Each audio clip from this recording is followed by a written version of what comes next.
Vous écoutez La Voix de l'Espérance, une émission qui vous apporte paix, joie, confiance et espérance.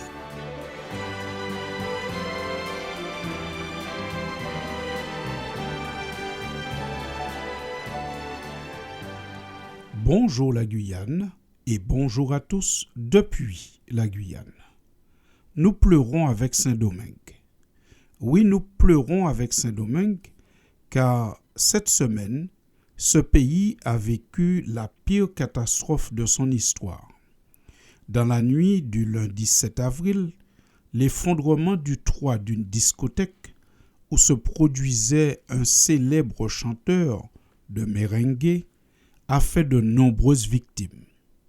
Quelques jours après l'accident, les autorités font état de plus de 200 personnes décédées, de plusieurs personnes disparues et d'un grand nombre de blessés. Il faut savoir que ce chanteur est si populaire que plusieurs centaines de personnes se trouvaient dans la discothèque au moment de la catastrophe. Comment ne pas être touché? Comment ne pas être bouleversé par un tel drame? Des personnes venues s'amuser trouvent la mort. L'artiste venu divertir ses fans se retrouve lui-même écrasé par les décombres. Quelle tristesse! Plusieurs familles se retrouvent donc confrontées au deuil et au chagrin brutalement. Elles ont besoin, ces familles, de consolation. Le drame a tellement marqué le pays qu'un deuil national de 3 jours a été décrété. Nous comprenons donc que c'est une catastrophe pour ce pays. Nous souhaitons donc que ces familles, que ce pays, que tous ceux qui sont impactés par cette catastrophe trouvent force et consolation dans ce moment si particulier de leur existence. Nous croyons et nous savons que Dieu se déclare être le Dieu de toute consolation et que tous ceux qui se tournent vers lui en toutes circonstances trouvent une oreille attentive, une main secourable et une épaule sur laquelle ils peuvent pleurer. Ces événements choquants rappellent, si cela est encore besoin, la fragilité et la vulnérabilité de la vie. C'est donc un appel pour chacun à l'humilité, un appel à renoncer à l'orgueil. Nous devons être très humbles.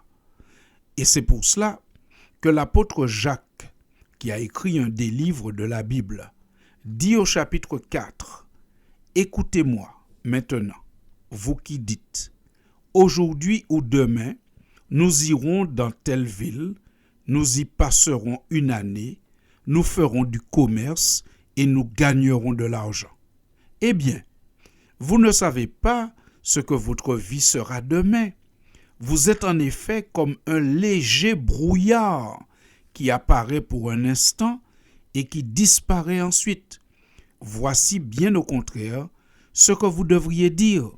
Si le Seigneur le veut, nous vivrons et nous ferons ceci ou cela. » Fin de citation.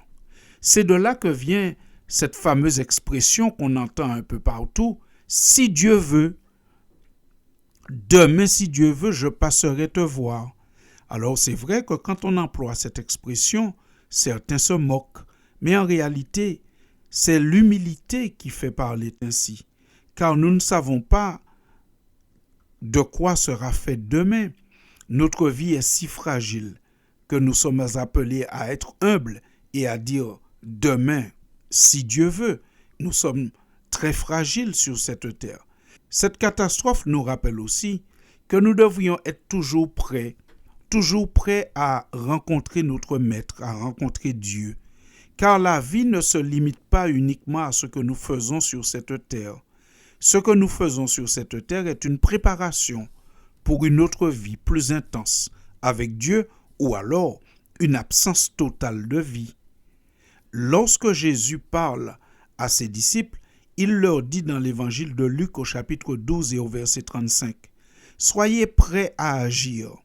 les manches retroussées et vos lampes allumées.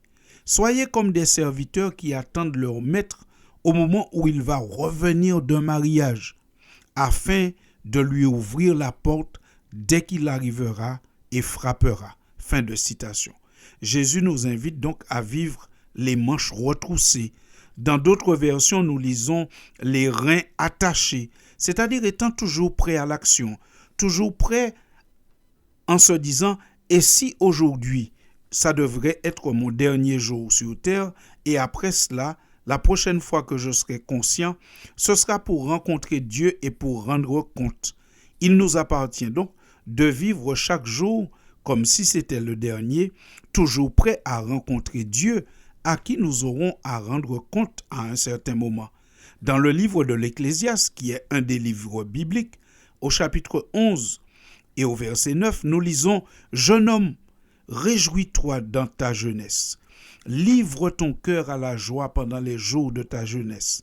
Marche dans les voies de ton cœur et selon les regards de tes yeux. Mais sache que pour tout cela, Dieu t'appellera en jugement. » Fin de citation. Se récréer est donc un besoin bien réel et bien légitime. Même la Bible dit qu'on a besoin de se récréer, on a besoin de se réjouir.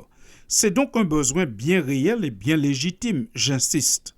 La question n'est donc pas de savoir si on a besoin de se récréer, mais plutôt comment devons-nous nous récréer, en ayant une attitude qui ne nous éloigne pas des principes et des valeurs divines, en pratiquant des choses où Dieu pourrait nous accompagner, où Dieu pourrait être avec nous, et où si nous perdons la vie pendant ces choses, nous pourrions rencontrer Dieu sans inquiétude.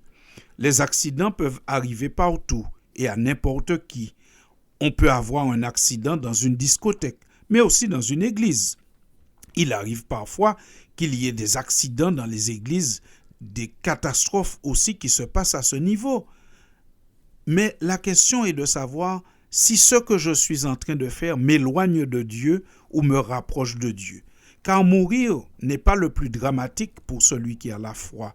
Mais ce qui compte, c'est de mourir en Christ afin que nous puissions espérer dans la résurrection. C'est ainsi que dans le livre de l'Apocalypse, nous lisons au chapitre 14 et au verset 13, « Et j'entendis du ciel une voix qui disait, « Écris, heureux dès à présent les morts qui meurent dans le Seigneur. Oui, dit l'Esprit, afin qu'ils se reposent de leurs travaux, car leurs œuvres les suivent. » Fin de citation. C'est ici la parole de la Bible. On peut mourir accidentellement en discothèque ou en église. Oui, cela peut arriver un peu partout.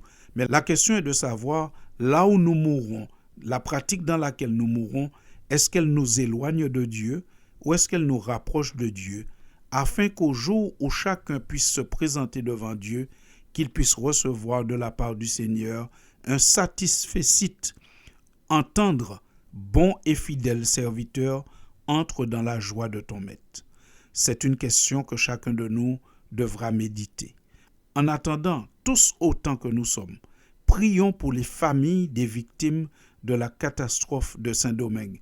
Prions pour que Dieu les console et les fortifie. En vous laissant méditer sur toutes ces choses, je vous remercie pour votre écoute et vous dis à très bientôt, chers auditeurs. Autrefois, je cherchais ta volonté, sans toutefois discerner le prix à payer.